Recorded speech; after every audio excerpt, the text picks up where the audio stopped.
Kailashahar Gaurnagar RD ব্লকের মধ্যে সবচেয়ে বৃহৎ গ্রাম পঞ্চায়েত সেটা হচ্ছে শ্রীনাথপুর গ্রাম পঞ্চায়েত। আর এই পঞ্চায়েতের একটি রাস্তা যেটা দিয়ে শত শত পরিবার চলাচল করেন, এর পাশে রয়েছে ক্ষেতের জমিন। বর্তমানে ধানের চারা রোপণ করা হলেও রাস্তার দুপাশ দিয়ে জল নিষ্কাশনের কোনো ব্যবস্থা নেই। তাছাড়া রাস্তার উপর প্রায় হাঁটু অবধি প্রতিনিয়ত কাদা লেগেই রয়েছে, মানুষ চলাচল করতে পারছেন না। বাইসাইকেল কিংবা কোনো ধরনের যানবাহন তো যাওয়ার কোনো প্রশ্নই উঠছে না। এলাকাবাসী একত্রিত হয়ে সংবাদ প্রতিনিধির সম্মুখীন হয়ে গোটা বিষয়টা জনসম্মুখে তুলে ধরেন। একই সাথে ওনারা ডিস্ট্রিক্ট ম্যাজিস্ট্রেট, মহকুমা শাসক এবং ব্লক ডেভেলপমেন্ট অফিসার অর্থাৎ গৌরনগর আরডি ব্লকের বিডিও মহোদয়ের দৃষ্টি আকর্ষণ করেছেন।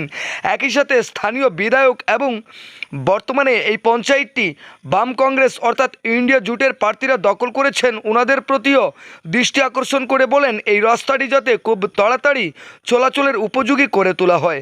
তাছাড়া ওনারা ধানের চারা বাবদ যে ক্ষয়ক্ষতি হয়েছে তা কৃষি আধিকারিকের দ্বারস্থ হয়ে তা লিখিত আকারে তুলে ধরবেন। কি বলছেন স্থানীয় প্রাক্তন ওই ওয়ার্ডের মেম্বার শোনাবো আপনাদের। ব্যুরো রিপোর্ট, লাল শক্তি নিউজ।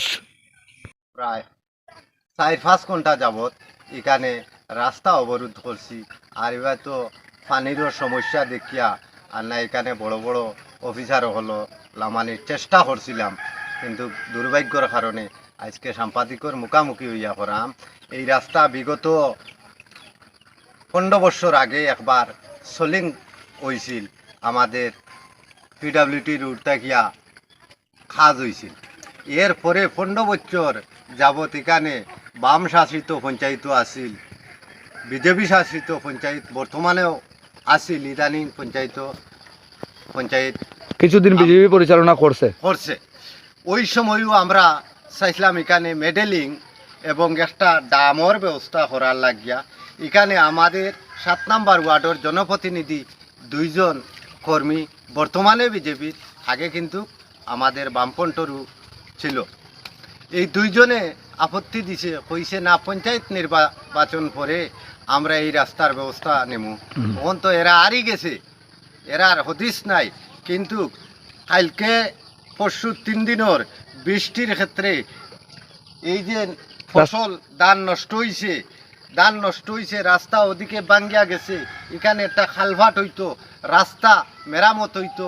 আমরা এটাই আশাবাদী যাতে আমাদের ব্লকর বিডিও সাহেবর গেছে, আমার মহকুমা ডিস্ট্রিক্ট ম্যাজিস্ট্রেট, ডিএম সাহেব, এসডিএম সাহেব, সম্পূর্ণ অফিসার অগলোর কাছে আমরা বিনীত অনুরোধ যাতে 2-3 দিনের ভিতরে যাতে মানুষ যাতায়াতের ব্যবস্থা করা যায়। কত পরিবার লোক এই রাস্তা দিয়ে চলাচল করে? 150 পরিবার লোক আছে এই রাস্তা। আচ্ছা, এই যে ধানের মানে রাস্তার জল খাতা গিয়া এই যে ধানের ক্ষেতটা প্রচুর নষ্ট হয়েছে, এই ধানের জমিনের মালিককে? মসুদ্দর আলী। আচ্ছা, আপনারা কি কৃষক যে আপনাদের যে কৃষি আধিকারিক যিনি আছেন ওনাদের কাছে কি এই যে ক্ষতিগ্রস্ত হয়েছে এটা নিয়ে কোনো ক্ষয়ক্ষতির অ্যাপ্লিকেশন দিবেন না? দেমু এই যে আর একটা ফসল নষ্ট হয়েছে জলাহারের নিচে, এটা পুরো জলের নিচে গেছে গিয়া, জলের নিচে ধান ক্ষেতটা।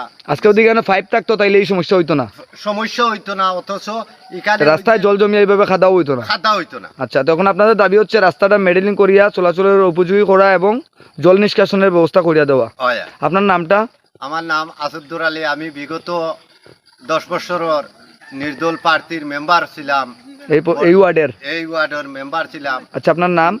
আসাদুর আলী। আচ্ছা, আপনাদের এই যে রাস্তা, এই ওয়ার্ডটার নাম্বার হচ্ছে 7 নম্বর ওয়ার্ড, আজিজপাড়া 7 নম্বর ওয়ার্ড। ঠিক আছে, থ্যাংক ইউ। আর আমরা আশাবাদী, আমার যেহেতু ব্লকও আমাদের জোট সরকারের দখলে, পঞ্চায়েত জোটের দখলে, এবং আমাদের বিধায়ক বিরজিৎ বাবু আমাদের দাদা তাই সিনিয়র, তাইনও যেহেতু আসন দায়িত্বশীলে, মনে হয় আমরা এই বক্তব্যটা শোনার পরে তানো সপ্তাহের ভিতরে মনে হয় এই রাস্তার কাম সম্ভব হওয়া, এটাই আপনারা আশাবাদী? আশাবাদী। Thank you.